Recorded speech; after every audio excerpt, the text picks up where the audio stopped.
Section 1. You will hear a woman telephoning a tourist office to ask about free activities. First, you have some time to look at questions 1 to 6.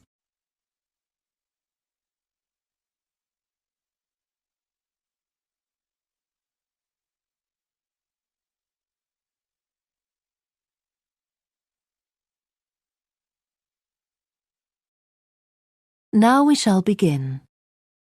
You should answer the questions as you listen because you will not hear the recording a second time. Listen carefully and answer questions 1 to 6.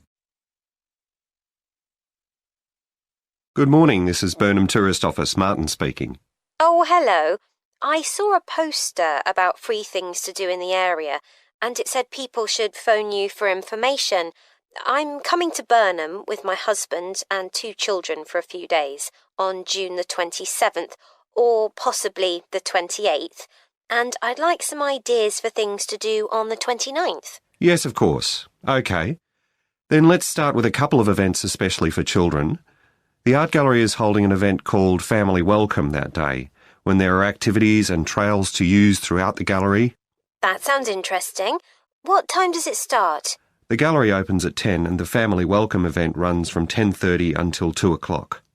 The gallery stays open until 5, and several times during the day they're going to show a short film that the gallery has produced. It demonstrates how ceramics are made, and there'll be equipment and materials for children to have a go themselves. Last time they ran the event there was a film about painting, which went down very well with the children, and they're now working on one about sculpture. I like the sound of that. And what other events happen in Burnham? Well, do you all enjoy listening to music? Oh, yes. Well, there are several free concerts taking place at different times, 1 or 2 in the morning, the majority at lunchtime and a couple in the evening, and they range from pop music to Latin American. The Latin American could be fun. What time is that? It's being repeated several times in different places. They're performing in the Central Library at 1 o'clock, then at 4 it's in the City Museum, and in the evening at 7:30 there's a longer concert in the theatre. Right. I'll suggest that to the rest of the family. Something else you might be interested in is the boat race along the river. Oh, yes. Do tell me about that. The race starts at Offord Marina to the north of Burnham and goes as far as Summer Pool. The best place to watch it from is Charlesworth Bridge, though that does get rather crowded. And who's taking part? Well, local boat clubs, but the standard is very high. One of them came first in the West of England Regional Championship in May this year. It was the first time a team from Burnham has won. It means that next year they'll be representing the region in the National Championship. Before you hear the rest of the conversation, you have some time to look at questions 7 to 10.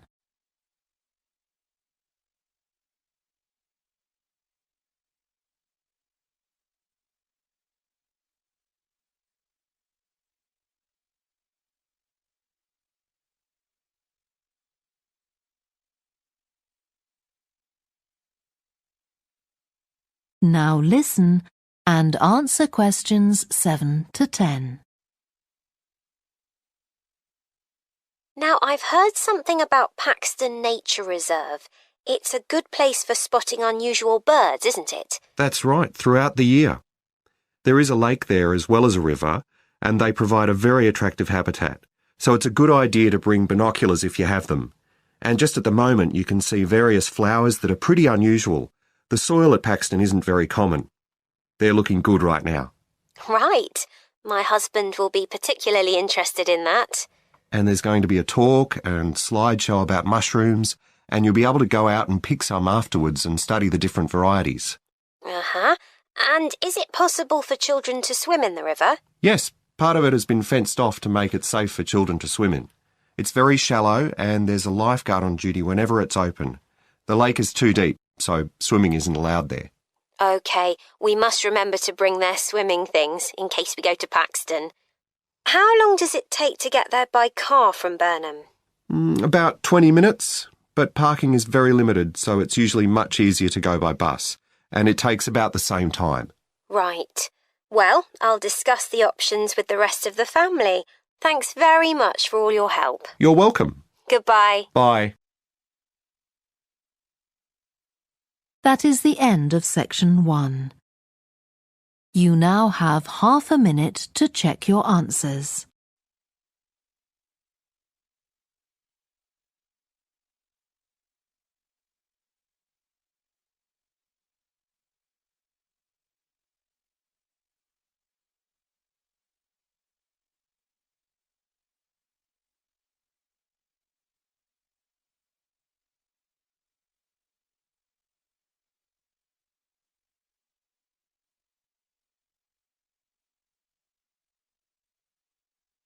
Now turn to section 2. Section 2. You will hear a talk given by a woman called Shona Ferguson about changes in a town called Barford. First, you have some time to look at questions 11 to 15.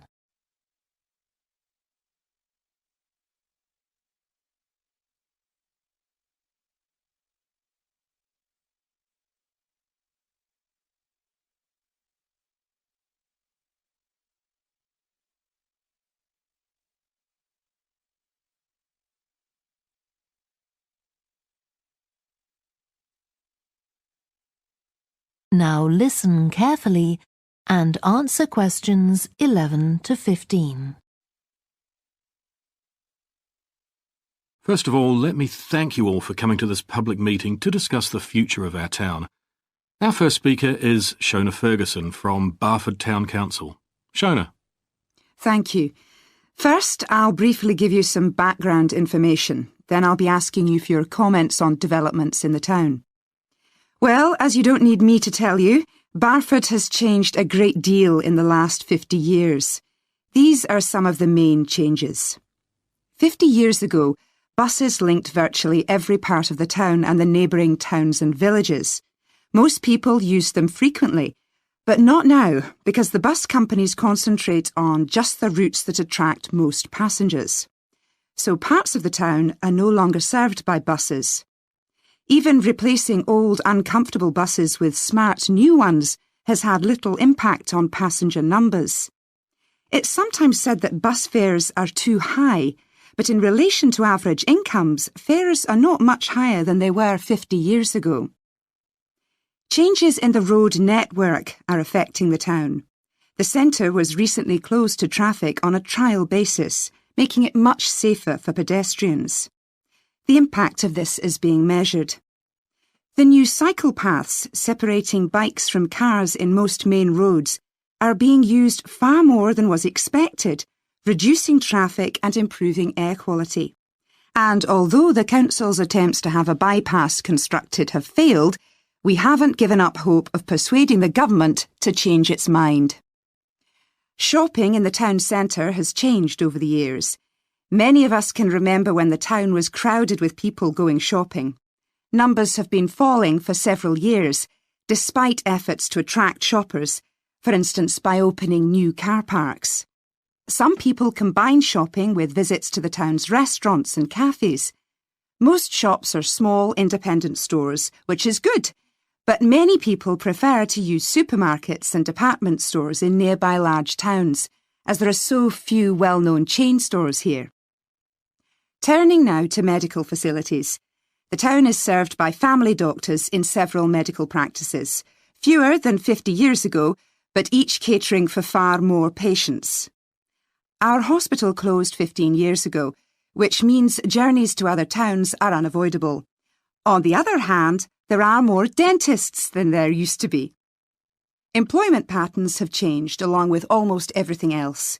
The number of schools and colleges has increased, making that the main employment sector.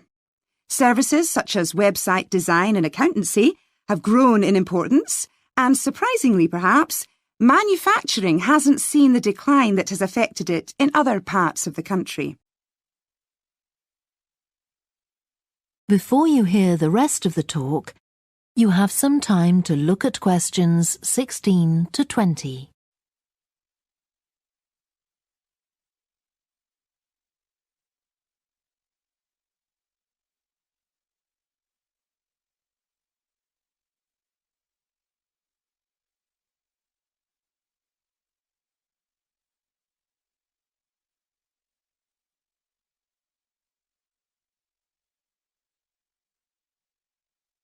Now listen and answer questions 16 to 20. Now I'll very quickly outline current plans for some of the town's facilities, before asking for your comments. As you'll know if you regularly use the car park at the railway station, it's usually full. The railway company applied for permission to replace it with a multi-storey car park, but that was refused. Instead, the company has bought some adjoining land, and this will be used to increase the number of parking spaces.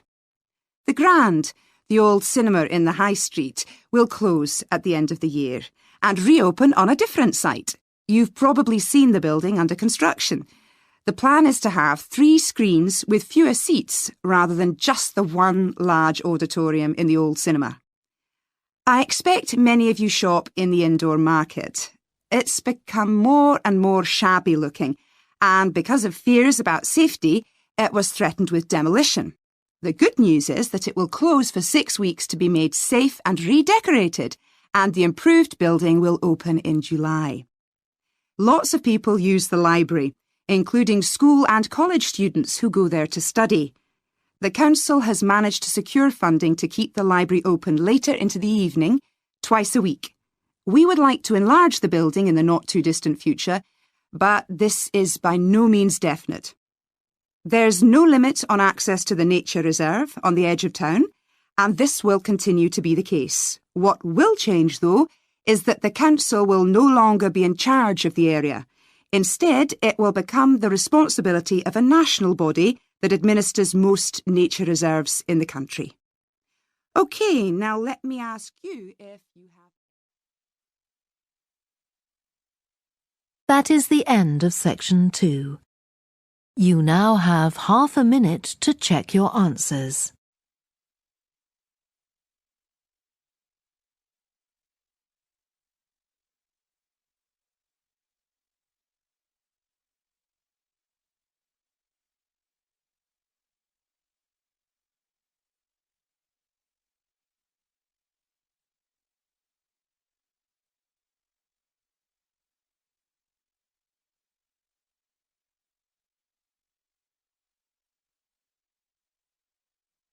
Now turn to section 3. Section 3. You will hear 2 students called Helen and Jeremy, who are studying creative writing, discussing a project for their course which involves writing and illustrating stories for children. First, you have some time to look at questions 21 to 26.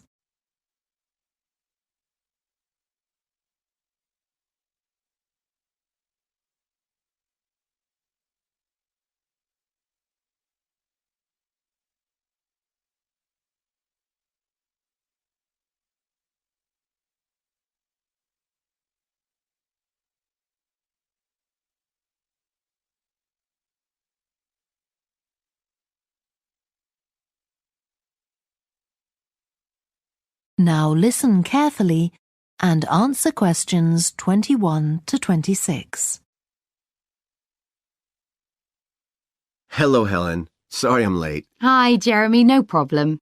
Well, we'd better work out where we are on our project, I suppose. Yeah, I've looked at the drawings you've done for my story, The Forest, and I think they're brilliant. They really create the atmosphere I had in mind when I was writing it. Oh, I'm glad you like them. There are just a few suggestions I'd like to make. Go ahead. Now, I'm not sure about the drawing of the cave. It's got trees all around it, which is great, but the drawing's a bit too static, isn't it? I think it needs some action. Yes, there's nothing happening. Perhaps I should add the boy, Malcolm, isn't it? He would be walking up to it. Yes, let's have Malcolm in the drawing. And what about putting in a tiger? The one that he makes friends with a bit later. Maybe it could be sitting under a tree, washing itself. And the tiger stops in the middle of what it's doing when it sees Malcolm walking past. That's a good idea. OK, I'll have a go at that. Then there's the drawing of the crowd of men and women dancing. They're just outside the forest, and there's a lot going on. That's right. You wanted them to be watching a carnival procession, but I thought it would be too crowded. Do you think it works like this? Yes, I like what you've done. The only thing is, could you add Malcolm to it without changing what's already there? What about having him sitting on the tree trunk on the right of the picture? Yes, that would be fine. And do you want him watching the other people? No, he's been left out of all the fun, so I'd like him to be crying. That'll contrast nicely with the next picture where he's laughing at the clowns in the carnival. Right, I'll do that. And then the drawing of the people ice skating in the forest. I wasn't too happy with that one. Because they're supposed to be skating on grass, aren't they? That's right, and it's frozen over. At the moment, it doesn't look quite right. I see what you mean. I'll have another go at that. And I like the wool hats they're wearing. Maybe you could give each of them a scarf as well? Yeah, that's easy enough. They can be streaming out behind the people to suggest they're skating really fast. Great. Well, that's all on the drawings. Right. So you finish writing your story and I just need to finish illustrating it, and my story and your drawings are done. Before you hear the rest of the discussion, you have some time to look at questions 27 to 30.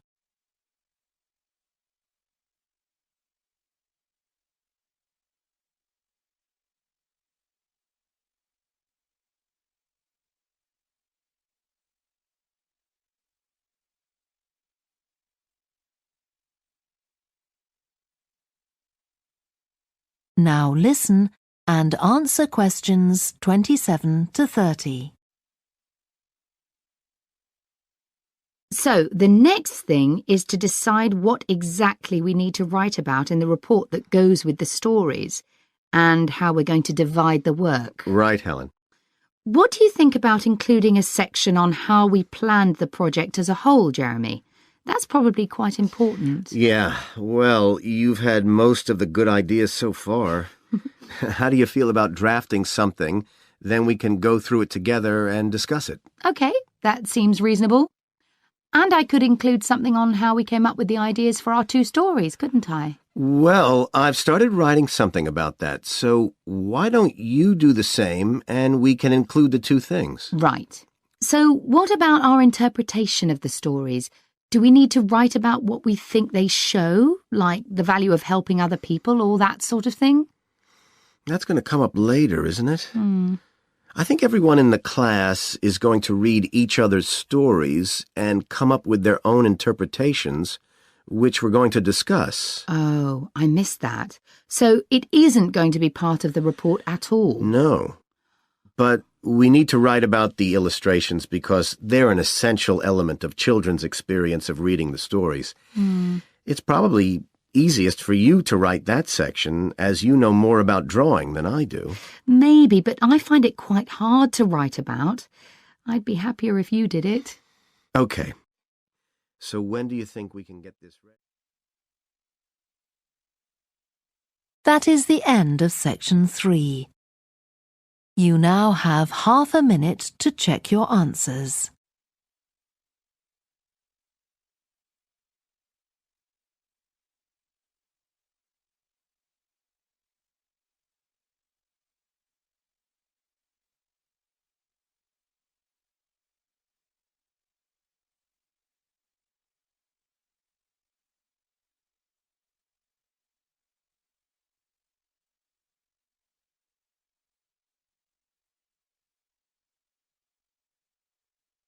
Now turn to section 4. Section 4. You will hear part of a lecture to business students about the use of one particular type of research known as ethnography. First, you have some time to look at questions 31 to 40.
Now listen carefully and answer questions 31 to 40.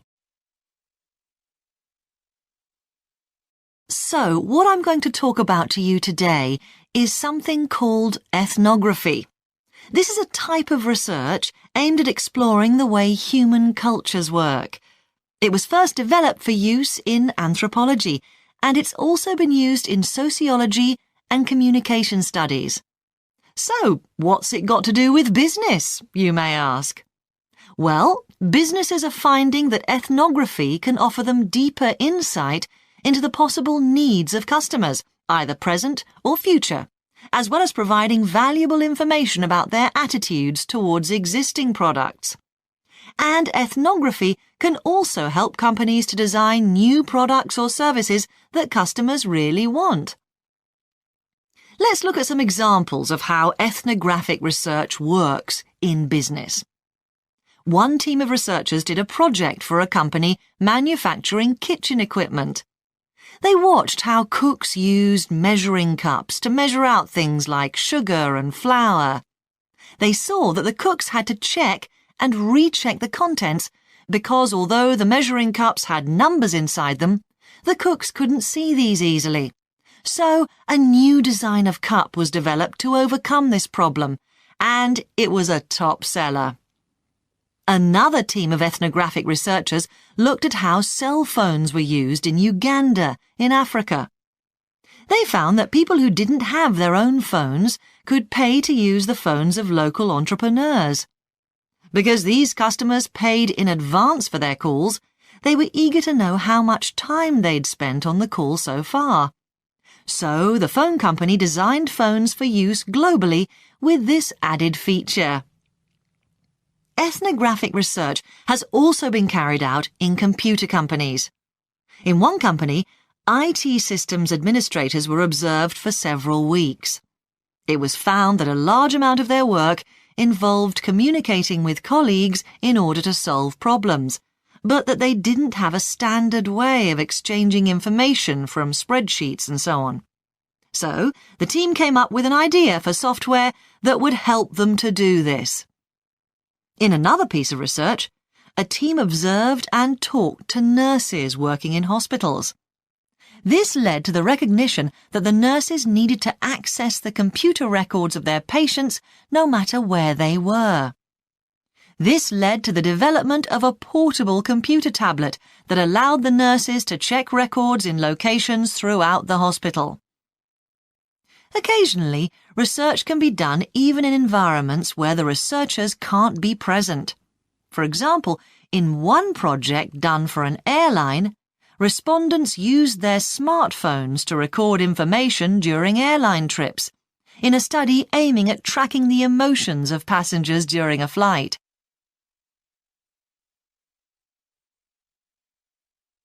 So, what makes studies like these different from ordinary research? Let's look at some of the general principles behind ethnographic research in business. First of all, the researcher has to be completely open-minded. He or she hasn't thought up a hypothesis to be tested, as is the case in other types of research. Instead, they wait for the participants in the research to inform them. As far as choosing the participants themselves is concerned, that's not really all that different from ordinary research.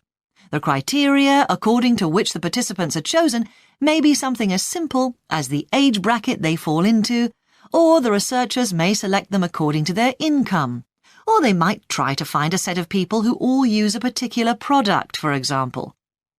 But it's absolutely crucial to recruit the right people as participants.